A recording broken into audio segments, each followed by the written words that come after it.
দর্শক, ভূমিকম্পের খবর জানাচ্ছিলাম আমরা বিরতিতে যাবার আগেও, এবং ভূমিকম্পের উৎপত্তিস্থল ছিল নরসিংদীর মাধবদী। সেখানকার আরও খবর জানবো। সে খবর জানাতেই নরসিংদী থেকে আমাদের সঙ্গে যোগ দিচ্ছেন সঞ্জিত সাহা।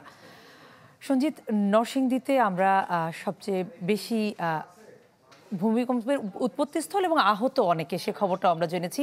দুজন নিহতের খবর আপনার মাধ্যমে আমরা জেনেছি। পরিস্থিতিটা জানাবেন। হ্যাঁ, কর্ণা, নরসিংদীতে আপনি জানেন ভূমিকম্পর উৎপত্তিস্থল কিন্তু মাধবদী।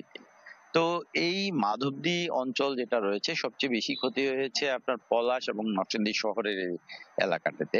এবং মাধবদী পলাশের যে জায়গাটাতে আমি দাঁড়িয়ে আছি, এখানে দেখবেন ভূমিধস দেখা দিয়েছে। হ্যাঁ, এখানে আমি এই মুহূর্তে দাঁড়িয়ে আছি পলাশ রেসিডেন্সিয়াল মডেল কলেজে। হ্যাঁ, সেখানে আপনি দেখবেন তার যে আঙিনা, সেই আঙিনাতে ভূমিধস ঘটেছে এবং মাটিগুলা কিন্তু বেশ দেবে গেছে।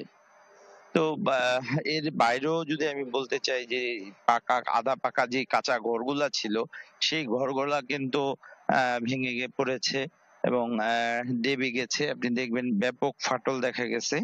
এই ফাটলগুলা কিন্তু আঙিনা এবং প্রধান যে ফটক, সেই ফটকের সামনেই কিন্তু এই ফাটল দেখা গেছে। এর বাইরেও আমরা একটা ডেইরি ফার্মে, পলাশের একটা ডেইরি ফার্মে মাটিতে ফাটল দেখেছি।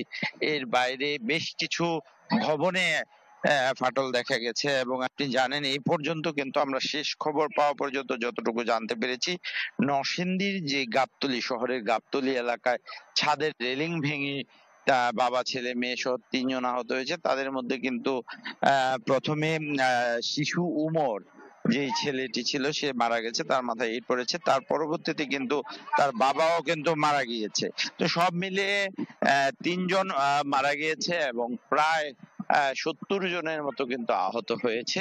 তো এখন পর্যন্ত আমরা বিভিন্ন জায়গায় খোঁজ খবর নিচ্ছি, প্রায় সব জায়গাতেই কম বেশি কিছু না কিছু ক্ষতি হয়েছে। কণা। সঞ্জিত, আপনাকে ধন্যবাদ। দর্শক, সঞ্জিত সাহা আমাদের সঙ্গে যুক্ত হয়েছেন নরসিংদী থেকে।